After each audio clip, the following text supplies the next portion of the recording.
Hello, dear listener. Thank you so much for tuning in. If this is your first listen of our show, welcome.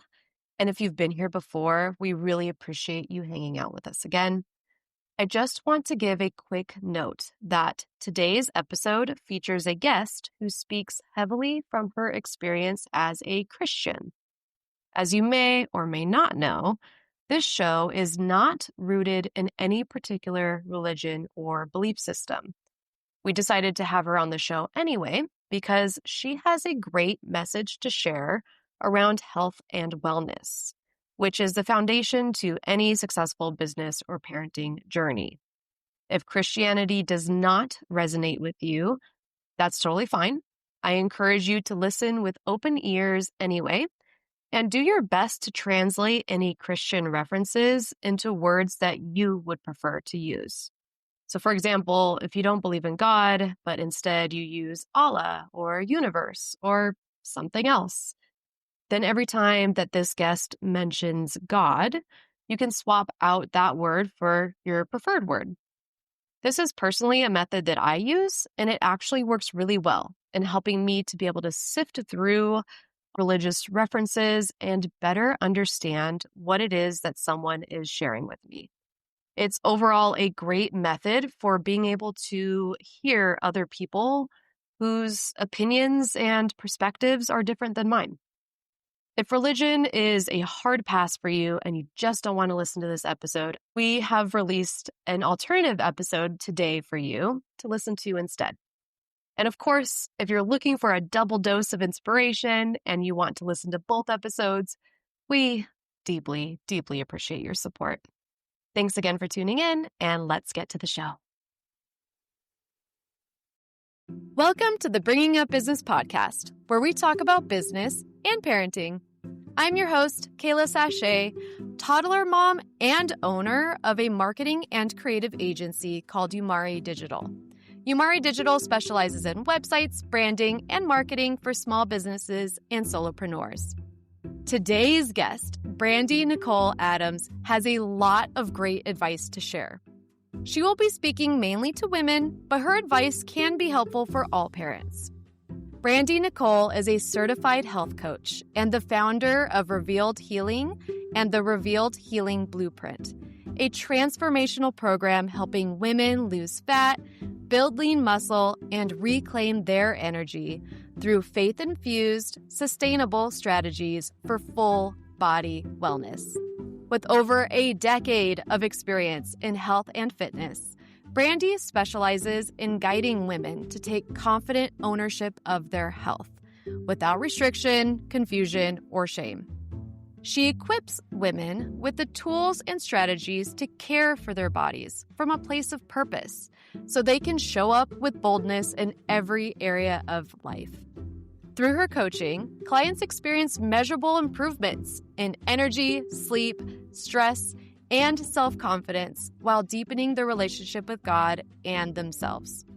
Whether working with busy professionals, moms, or women navigating major life transitions, Brandie creates a safe, empowering space where real change can happen and fast. Brandie, I'm excited to chat wellness with you, and welcome to the show. Thank you so much. I'm very excited to be here. Yeah, same. So let's dive into your story a little bit. Tell us about your journey from side hustle to full-time entrepreneur and what that's been like. Yeah, it's definitely been a journey. So when I was little, I was always very creative. Like I always loved to make things. I considered myself like a little artist. I loved to finger paint. And I had a lot of like spare time on my hands when I was little. So I was always very imaginative, and I like to make things. I like to see change. I like to see transformation happen and taking like a blank canvas and making something beautiful out of it. And so I feel like I've always had that innate desire in me to not only to create, but also to promote change and transformation. And so when I was little, I would come up with these little like weird business ideas because my mom would always encourage me to like put my thoughts out there, put my ideas out there. She always told me, you're smart, you're powerful, like you can do whatever you want to do in this life. And so I would start to, just draw up little cartoons, little things that I thought was cute and whatnot. But as I grew older, and as I went through school, there was always a dichotomy, like a opposition between what was happening at home and struggles that were going on like within my family and what was going on at school, because I went to a private Baptist school that was pretty strict, and then my home was not always aligned with what the school was promoting and what the school wanted us to do and how they wanted us to live our lives as kids. I was one of the only Black girls at this school, and so I started to feel like I wasn't good enough. I started to feel like my ideas didn't really matter. And I actually started to feel shame in some ways, kind of about who I was, how different I was, about, how my family, quote unquote, wasn't as good as some of the other families that were in this private school. And so I just really started to feel isolated, which then kind of shut down my voice. And then I stopped speaking up as much. I was still creative on the inside. I still wanted so much more than what I saw happening in my life. But because of the shame and just because of feeling different, I held back and I really pulled back from, what God had planted in me. And so as I grew up, there was always this tug of war between what I feel like God put in me and between what was actually happening in my life and what I was allowing to happen into my life. And so there was a place where I got into complacency. And so complacency is very dangerous because you can be a very ambitious and a very driven person Mhm. in areas that are not necessarily the most important areas. So I was very ambitious. I was very like perfectionistic in a lot of ways, but not necessarily in the ways that God wanted me to be ambitious. And so instead of really focusing on like, what has God planted in me? What does he want me to do with my life? I started focusing on, well, how do I get, an A plus on this term paper? How do I, make the perfect book report or whatever it is? How do I do my very best in school? How do I Mhm. do my best working for this employer? And that's actually it's a good thing to have. Like you should want to do your best in whatever you're doing. You want to do your best. But it also became like an obsession. So it Yeah. became like this ungodly way of trying to perform in order to think I'm okay and I'm doing what I'm supposed to do. Mm. And so in doing that, I was very distracted from what God wanted me to do, which I now know is he wanted me to use my creativity and my knowledge and my desire for transformation. He wanted me to use that as a health coach. And that was just not what I was doing. I wanted to, be the best in school, which I did do very well in school, but I also wanted to I just assumed I was going to work for somebody because that was what happened in my bloodline, in my family. My mom always worked for somebody. My dad always worked for somebody. My grandparents always worked for people. And then going all the way back to, slave times, obviously, like this is in the bloodline where my family works for people. And so I put it on, I just assumed it.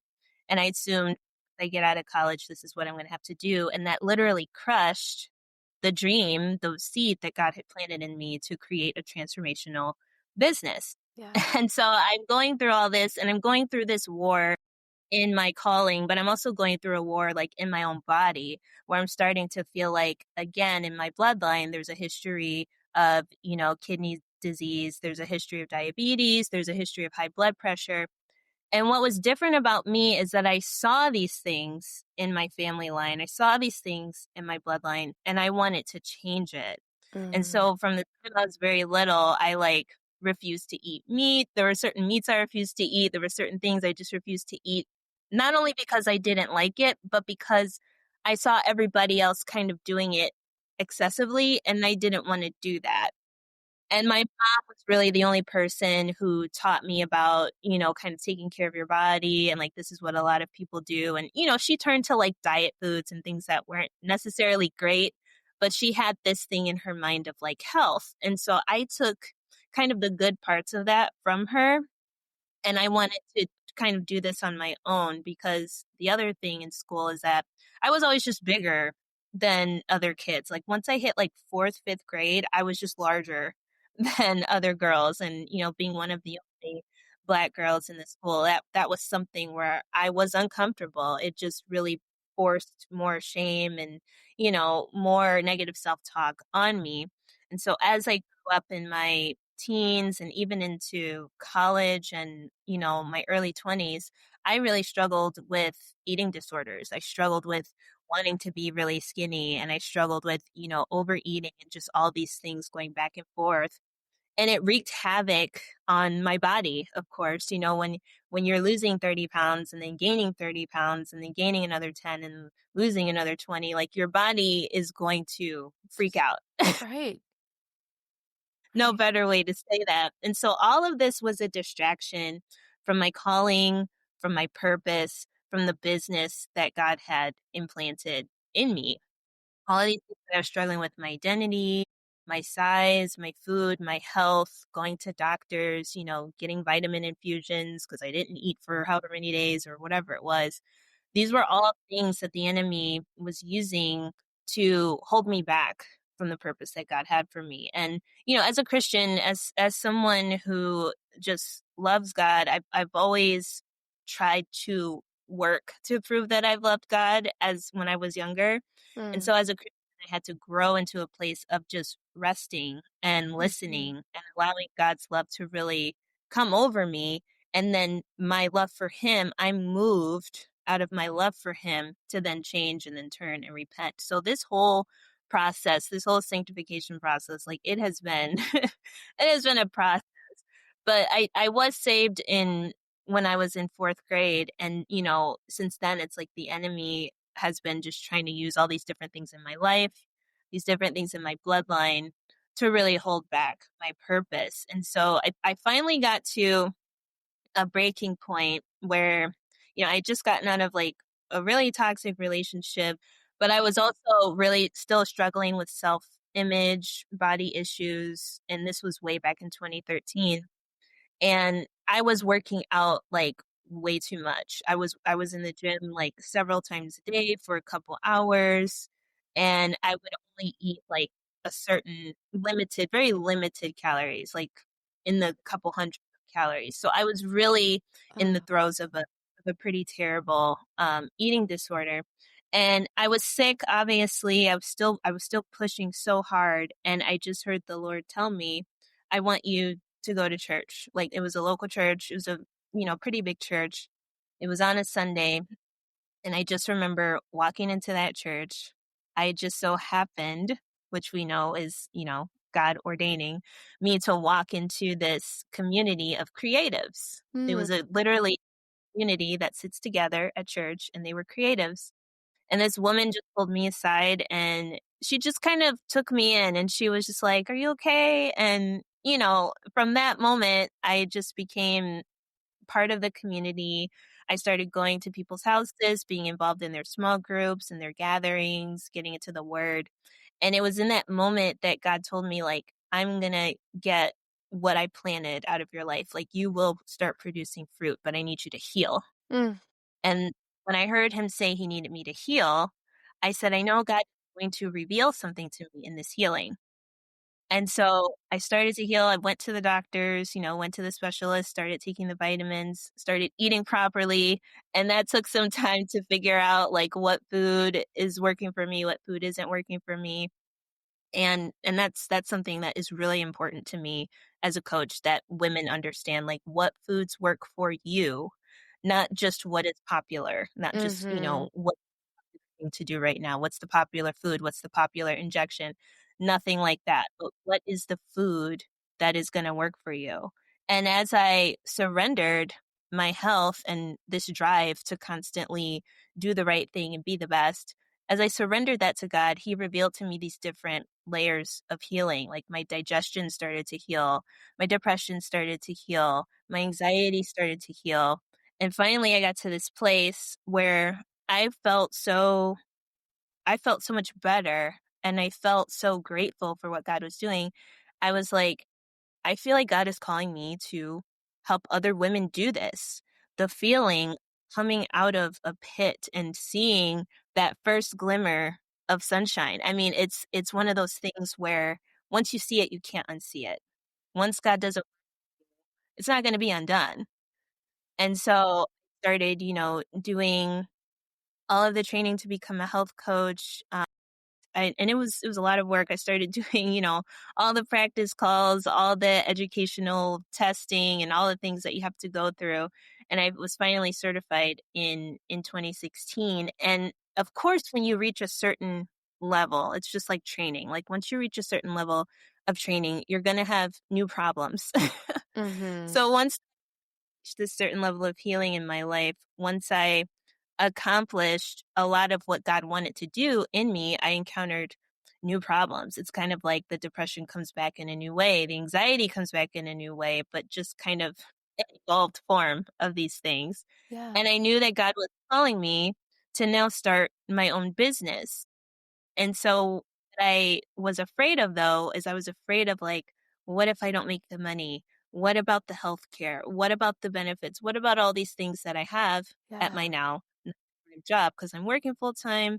I'm a health coach, trying to start this business, trying to do all these things. So I'm juggling a lot of things. Yeah. And out of my fear of not having the money, not having the benefits, what if I get sick and I don't have healthcare, like all that kind of stuff, I tried to keep working, working full time and doing my business on the side. So what God was calling me to do, I was trying to do it on the side, Mhm. which which doesn't work. And so, God was patient with me. He was gracious with me and he told me, you know, I'm going to allow you to do this for some time until I got to a point where I was working for a nonprofit, and this was my way of trying to kind of sidestep what I think God wanted to do was like, when I'm working for a nonprofit, like I'm still doing work for you. I'm just not doing exactly what you put in my heart, but I'm Yeah. I'm still, I'm still trying to do it on the side, still trying to Yeah. do it my way, still Yeah. trying to have control. Yeah. And God was like, okay, like I'm going to allow you to do this for a while until you lose your job. And so I ended up losing my job from this full-time position that I had, and it was actually a blessing because the way that that particular organization was being run, I just didn't feel that God was in it. I felt like they were trying to do the right thing, but just the way behind the scenes, like once you pull back the curtain, it was kind of like, oh, this is what we're doing. Mm. And that had happened at my last two jobs that I had had in the nonprofit space. And that's not to say that the fruits that were being produced were bad. It was just what was going on behind the scenes. It was kind of like not great. And so it was actually seeing that God pulled me out of that and said, now I really want you to focus on where I've put you. And so from there, um, my my company, I had a signature program previously, and when God was doing this new thing in my business, I created this whole new program. Like I went to a completely different business class and business training so that I could create a whole new signature program just to signal and to kind of lay down like a landmark, like this is something new that I'm doing going forward. And it Yeah. was actually one of the biggest blessings that God gave to me because again, this was a new level of healing that he was doing in my life, and it just reinforced my whole business. What I want women to experience is I want them to experience the healing of God on different levels. Like if you have never worked out before a day in your life and you think, oh, I could never run a mile, I could never, lift weights, I can never do these things.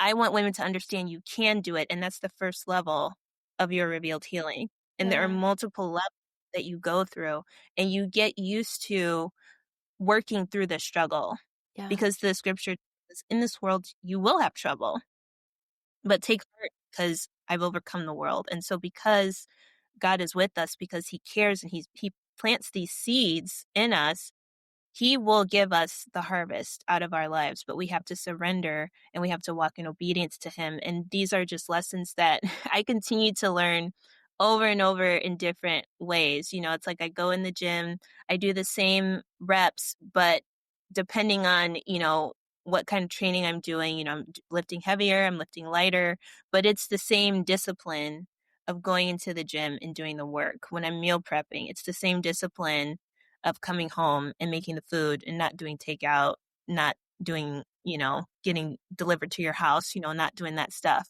Yeah. but actually putting the effort. It's the same thing in my spiritual life and, really in all of our spiritual lives. We show up, we put in the work, we put in the effort, and then God will bless that work that we're doing as long as we're in obedience and surrender to what he wants to do with our lives. And so that's really been my story. It's been a lot of up and down, Yeah. of course, but, just a lot of creativity that God planted in me, a lot of discernment that he's given me, and just a lot of grace he's given me to be able to do what I do as a coach and to really help promote transformation in the lives of so many women, including myself. So I'm grateful for that. And that's a little bit about my story. Yeah, wow, what a journey and what a roller coaster. It's so interesting to hear how you developed that creativity. I would call it like a builder muscle or a creator muscle. That seemed to be your push. That seems to be your personality. You like to create things. That's Yeah. that's what I think I get about you. Yeah. It's so interesting to hear how it sounds like your mom inspired that even though she had been working for somebody else. So I'm curious, do you think she has that same creator muscle too, or what inspired you from her? Yeah. Yeah, my mom definitely she has a creative side to her. Now she might not be the best like artist or graphic designer or anything like that, but there is a creative side to her and she really knows how to use words. Like my mom is really good with her words and just really encouraging, lifting you up. Um and I think what I saw in her is because she was such a like strong workhorse, like, she had 3 jobs at one point, so I'm Wow. watching her as a little like, go through this, but at the same time, like, I saw her gift of words sort of, diminish or become overrun by all the work that she had to do, because at some point, when I was, I think, about 9 or 10, she became a single mom when my parents separated, Yeah. and so it was like what she was gifted with that had to be put, quote, unquote, "on the back burner" to care for me, care for the house, and to take on all these things, and so when I see this in my mom, it's like I see how beautiful she is, I see her creativity, I know she has this gift of words and encouragement, but I see her so bogged down by life and by, what she's struggling with, that really, like, pierced my heart, like, I wanted to be there for her, I kind of wanted to support her, and, when you're a child and you're starting to think like this, you're starting to think like an adult as a child, Mhm. that's, the one of the negative things that has come through my bloodline as well. It's just children having to be adults Mhm. from a place of, just wanting to be an adult, like I'm grown up now, but of really wanting to like help my mom. Mhm.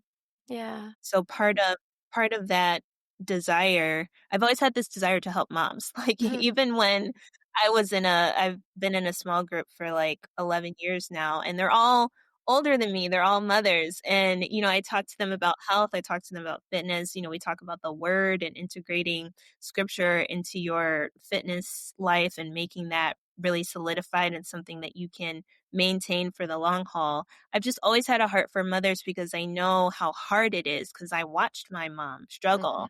I Mhm. watched her be diminished because of how hard she had to work. I watched her struggle. I watched her words, become tough and hard. And, I watched her have to become mean in some cases to move forward in the world.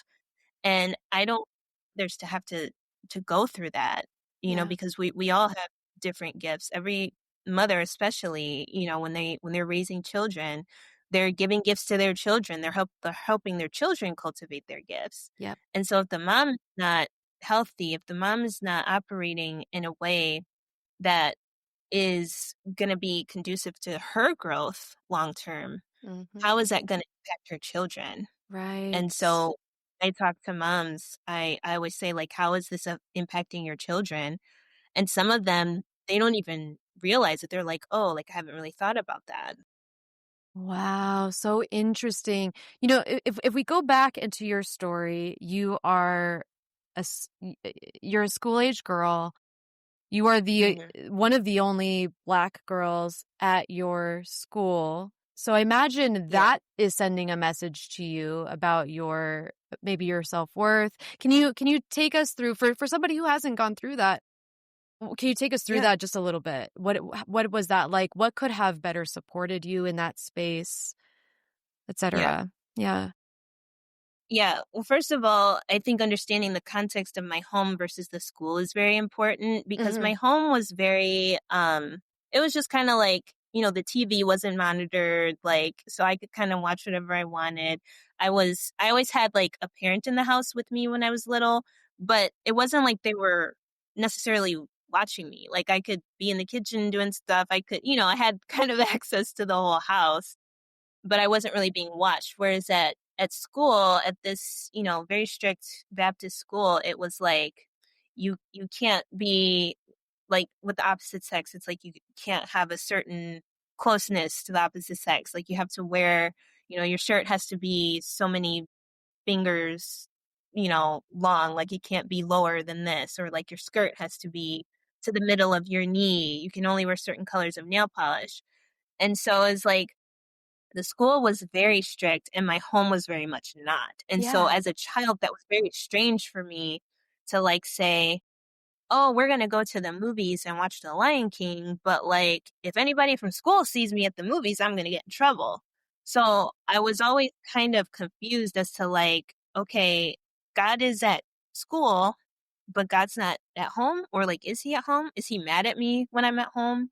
Is he is he okay with me when I'm at school? So it was very like confusing just as a young girl Yeah. trying to figure out like, okay, I know I'm saved. I asked God to come into my heart, but like is he still with me when I'm doing bad stuff or watching Michael Jackson videos? It was one of those things where it was just very hard. I'm dancing in front of the TV, with Michael Jackson, and it's like, "Oh, if I have to go to school tomorrow, could I not have done that?" And so it was just hard, and I wish that my mom would have given me like a clearer understanding about just God and working out your own salvation. And I feel like she tried to do that, which was how I ended up at that school, is because she wanted me to have a really good understanding of who God is and, how he's always with me. So she was instilling that in me. I just wish it were more integrated into our home life and into how my parents were, and like explaining things to me of like, why aren't my parents getting along, why aren't my parents married, why don't we go to church? So it was very like disconnected spirituality at home. I wish it were more integrated to a point where my mom could say, okay, this is what they believe and this is why they say things like this at school, but when it comes to having a relationship with God and what that means, it doesn't have to mean the exact same thing as what this denomination says it means. And Mhm. the way to understand what's of God and what's an opinion of man is to read the word and understand the scripture. So I wish that there was more integration and more explanation as to why there was such a huge chasm between my home and school. And that was Yeah. eventually something that I had to work through kind of on my own with other believers who were struggling with similar things.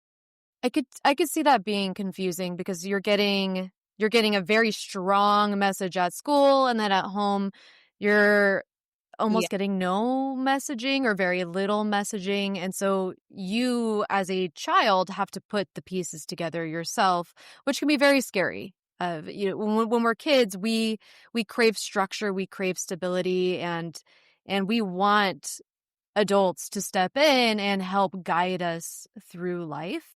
And, speaking from the parent side, that can be scary. It can be very scary to know what to say to a kid. You don't want to say the wrong thing. It's almost like we have this pressure on ourselves as parents to be quote unquote perfect and say things in a way that won't traumatize our kids forever.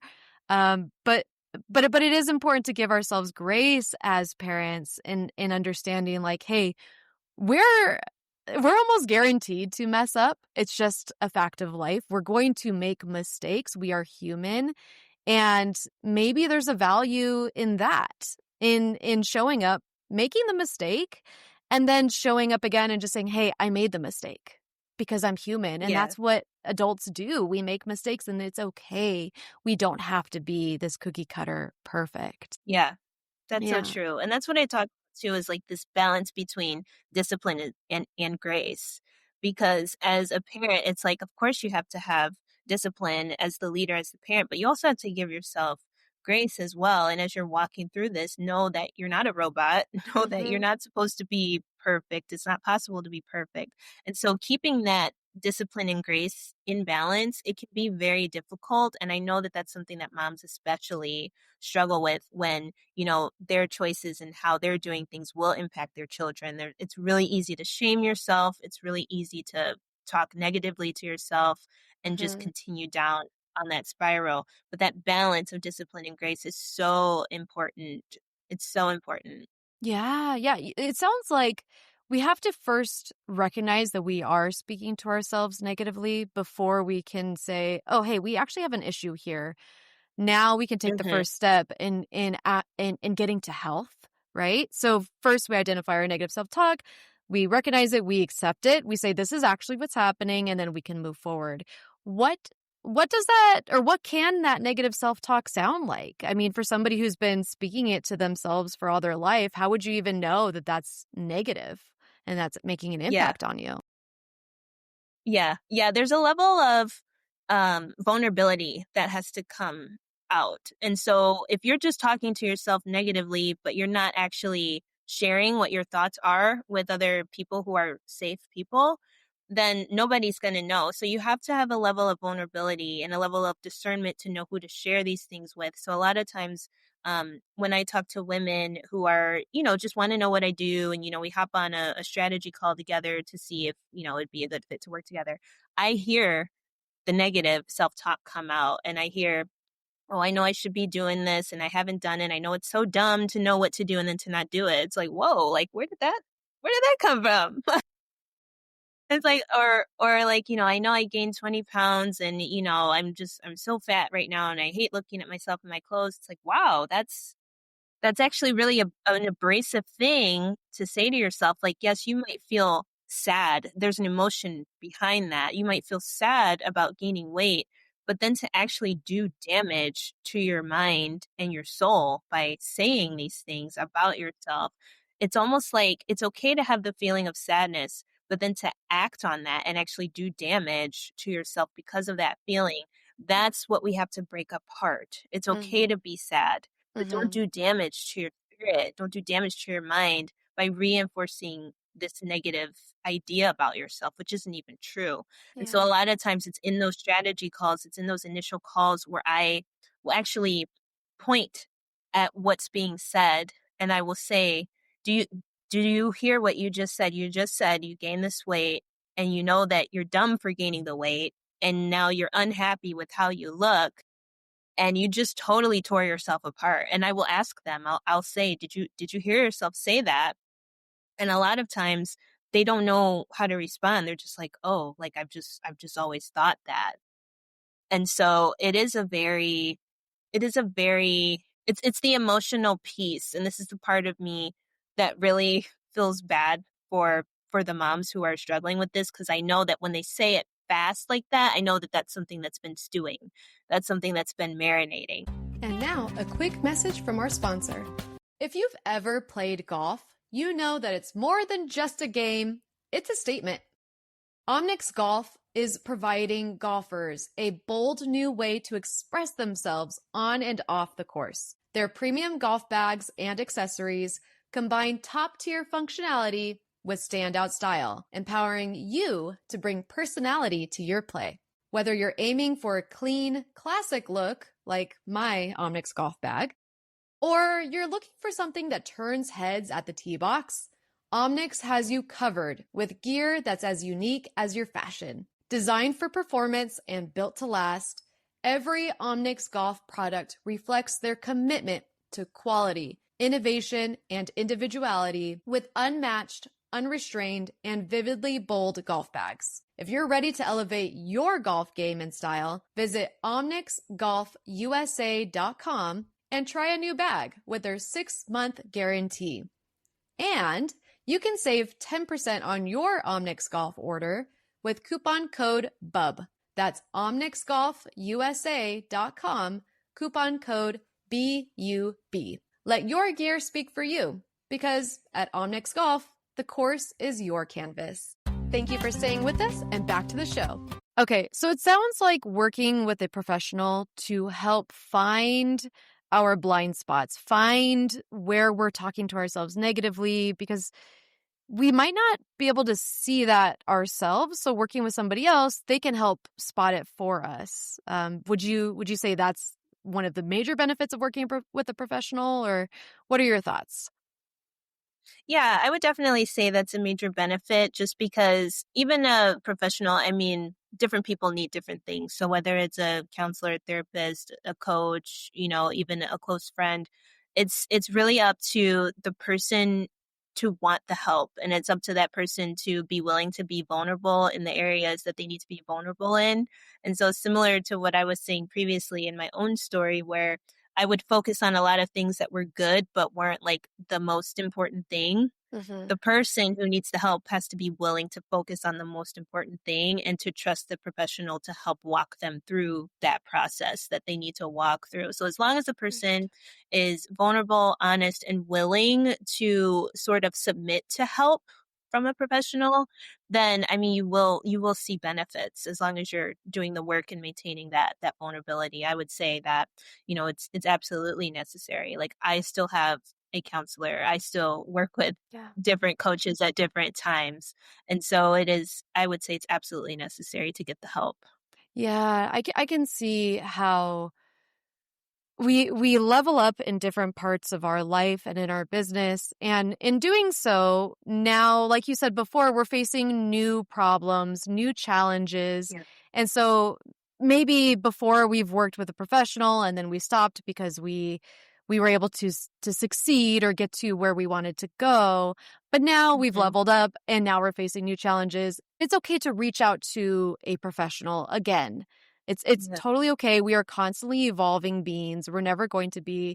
perfect. This topic of perfectionism comes up a lot. It's definitely something I've dealt Yeah. with, and I can see how it would affect parents, especially moms. So, Yeah. yeah, we just giving ourselves grace and understanding it's okay to need help.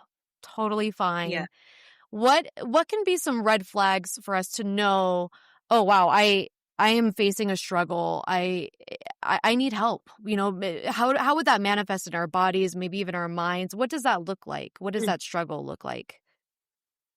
Yeah. And I think it's one of those things where it's like when like Mhm, we all have different tolerance levels that we can handle. mhm, And so I think when like when you're struggling getting up in the morning, when most of your thoughts are negative or overwhelmed, or especially when you have, this is something recently that's been coming up for me, is when you have revenge bedtime procrastination, where it's like you're so busy in the day, and then like at the end of the day you just want to kind of veg out on your phone, and then it's like, your quiet time, your rest time, your stretching time, it all kind of goes out the window because you're just kind of blah on your phone scrolling. mhm, Like when those kinds of things start to happen and come up in your life, or when, like first thing in the morning, it's like you wake up, you're miserable, your body will tell you kind of what it's struggling with. And as long as you're able to not accept those things as the norm, but accept them as signs of a deeper need and a deeper issue needing to be rooted out and healed. As long as you're willing to identify that and then do the work with a professional, I mean, you will overcome that. But the important part is not to just lie down in complacency and say, this is just how things are, especially not, when you're raising up future generations. It's important to not set the standard for the future generation that this is just how things are. So I think your body will tell you, your mind, there will be red flags that will come up in your mind that will tell you, especially when things have gone a little too far for too long. Your body will tell you, as long as you're in integrity with yourself, to identify those things for sure. yeah. What are some things that people tend to accept as normal that aren't. They're actually red flags. Yeah. That is a good question, because this is actually, it comes up, I would say, in almost every single session that I have with my clients, is the personal care time. I've worked with moms before where they're kind of like the Uber for their family. And I get that, where, they're constantly driving their kids to the different things. They're constantly, then you have to go to the store and you have to go here and then you have a nail appointment, you're doing all these different things. But it's like, if you don't have a set time to just sit and rest, be in the presence of the Lord, do stretching, sleep, take a nap. Like, if you don't have a set self-care time, particularly when it comes to bedtime, because usually women who are entrepreneurs, especially, like, we're burning all the way up until like bedtime, and then we're in bed like answering emails. So if you have a set time for yourself to truly decompress and to truly rest, that is probably the biggest issue that comes up. Because if your body does not have time to recalibrate and get the rest that it needs, then the next day, that's going to carry into the next day. And then that anxiety is going to continue to build into the next day. And then that's going to cause you to do different things. That's going to cause you to, maybe you'll skip your workout. Maybe you'll, go through a drive-through. Maybe you'll binge on some chips. So it starts to divert into other areas, because that one domino fell. Now other dominoes are going to fall. So self-care and really taking the time to regulate your nervous system. Again, whether that means, stretching, doing some red light therapy, going to bed early, whatever that means for you, if you don't regulate your body and let your body rest, then that's usually a major, major red flag. And it's a choice. It is a choice. When you say, you don't have time, you have to make the time. And that's where the discipline part comes in. It's like, not every day is going to be perfect, of course. That's where the grace comes in. But your normal pattern of operating should be to have a time of rest, a time of recovery, and, a time to know where, like, even when the day goes crazy, these are my non-negotiables that I'm going to do for myself, because I know this is what I need to stay healthy. So non-negotiables are like a foundational part of my coaching, and it's what I challenge women on, to define your non-negotiables and to make them achievable. Are non-negotiables just across the board a set of things that we should be prioritizing? I hate the word should, but that I would say we really, I'll stick with should. I will stick with should, because here's the deal. When we're not taking care of ourselves, it is going to affect our kids. It is going to affect our family. So yeah, I'm sticking with the should. So is there a set list of non-negotiables that should be across the board for all parents? Or is it flexible per person? I mean, what do non-negotiables look like? How do you define those? Yeah, I would say that the categories are pretty well defined across the board. I would say what goes into the buckets of each of those categories are different for each person. So it's under meals, movement, mindset. Those are kind of the three categories: meals, movement, mindset. And then what goes into those three buckets is going to be different for each person. So I know for me, for meals, there's a certain number of grams of protein I have to hit every day. That's like a non-negotiable regardless. I know for me, movement, I have a certain set of things that are non-negotiable for movement. Mindset, there's a certain number of things that are in there in that bucket. Now, those same categories apply to, one of my clients who just finished my program. Her non-negotiables, they were still in those categories, but they were very different from mine, because it was what worked for her body. And when she stuck to those things, she was able to lose over 10 pounds because she stuck to those things in her buckets. And so that's the important thing to understand, is that it's not like, oh, I have to be keto, or I have to be high carb, low fat, or I have to, I have to run, 10 miles a day. It's not that kind of non-negotiable, but it's within those categories. What is it that your body needs in order for you to be at the optimal level of health, even when your day kind of gets wild and crazy? And that takes time to figure out. And I think figuring out those things in that process, it can be very frustrating for women, especially as they're doing their day-to-day grind. It's like, oh, now I got to figure out, what works for me. And then that's when working with a professional and getting the help to do that process and work through that process, that's when that comes in. And those are just the non-negotiables. So this is like, hey, I'm traveling for vacation and then, I have 6 basketball games I got to take my kids to right after that. It's like, okay, I get that. And so what are those baseline promises that you've made to yourself in each of those 3 categories? Let's make sure that we do those things while you're traveling. That makes sense. Okay, so we have our 3 buckets, the meals, the movement, and the mindset. And what we Yeah. choose to do, the actual actions, that is something that we figure out. We could either figure it out on our own and take forever and get frustrated, or we can hire a professional and get there more quickly. I mean, that's the Yeah. honest truth. I mean, we can spin Yeah. our gears trying to figure out all the things on top of parenthood, because that's so much, and on top of being an entrepreneur or self-employed, like that's a Yeah. lot. So It is.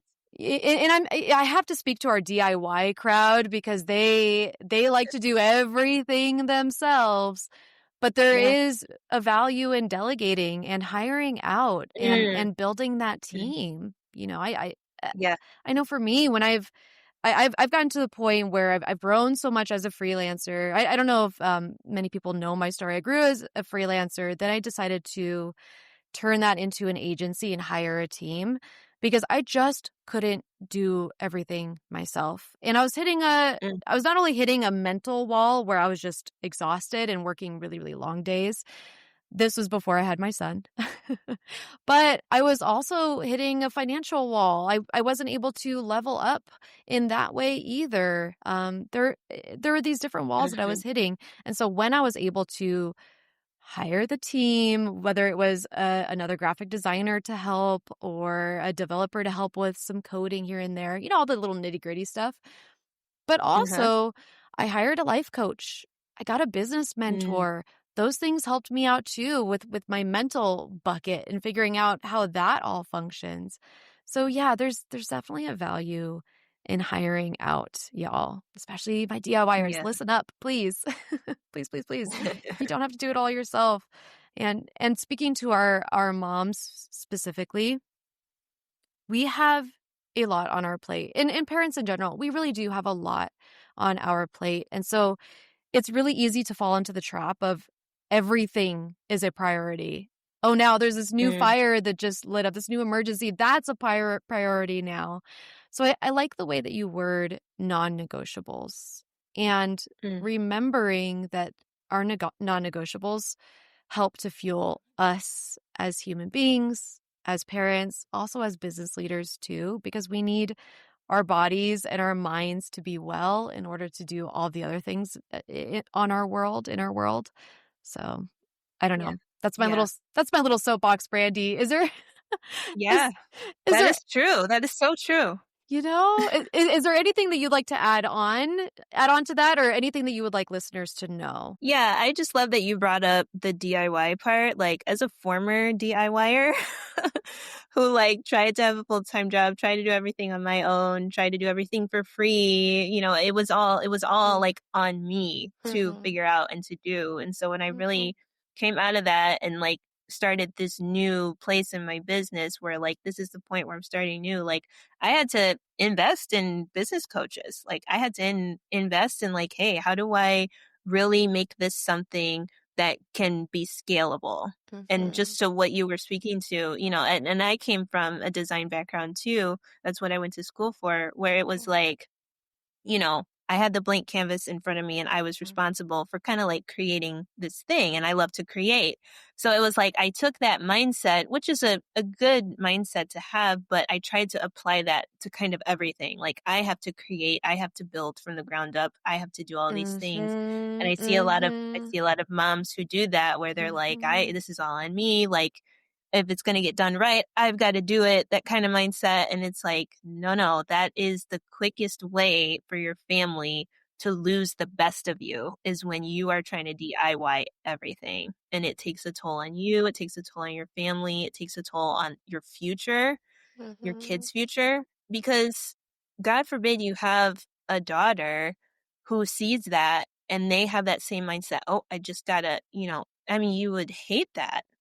And so that little girl inside of these moms, it's like, I want to bring that out of them and say, like, would you talk to your daughter like that? Would you say these things to your daughter? Like, Ooh. why are you saying that to yourself? Mm-hmm. And a lot of times they're kind of like, oh, okay, like I need a, Romans 12:2, like I need to renew my mind, like I need to get it right and start, thinking about myself differently. And that's a process too. And so as much respect as I have for the DIY crew, like it's not sustainable long term. And that's what I'm about, is I'm about things that are sustainably healthy long term.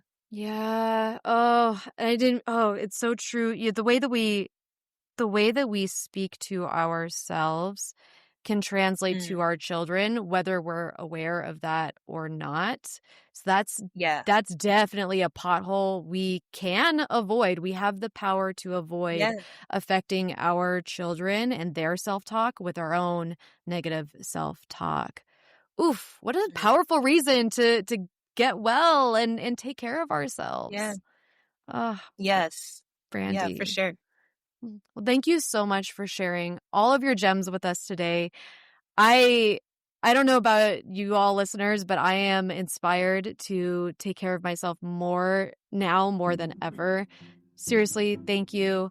Where can people find you if they want to hire help or get inspired, go through your program? Where can they find you? Yeah, my website is revealedhealing.com. So I have all my information on there. There's a button to go ahead and schedule a free consultation call with me just to kind of talk through even what you're dealing with, whether you want to do the program or not. I really value women's stories. And so I would just love to hear, what you're struggling with, what you need help with.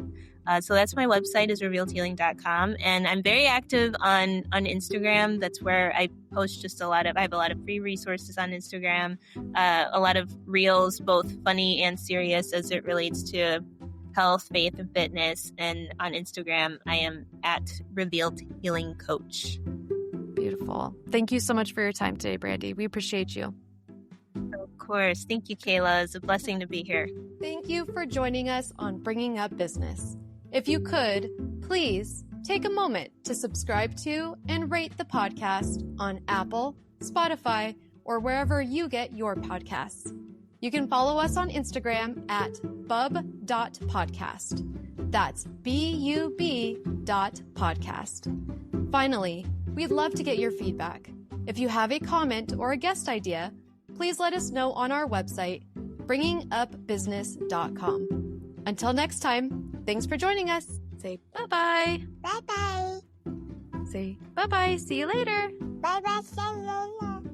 This recording is for informational purposes only and should not be considered business advice. Opinions expressed are as of the date of recording and are subject to change without notice. The views and opinions of guests on this program are not necessarily those of Umari Digital and its affiliates, which together we refer to as Umari Digital. Umari Digital is not affiliated with guests or their business affiliates unless otherwise stated. Umari Digital does not guarantee the accuracy or the completeness of the data presented herein. This recording is for informational purposes only, and the information, data, analysis, or opinion it includes or their use should not be considered business, financial, or legal advice. Umari Digital shall not be responsible for any decisions, damages, or other losses resulting from or related to the information, data, analysis, or opinions or their use. All business decisions are subject to risk, including possible loss of capital. Individuals should seriously consider if a decision is suitable for them by referencing their own financial position.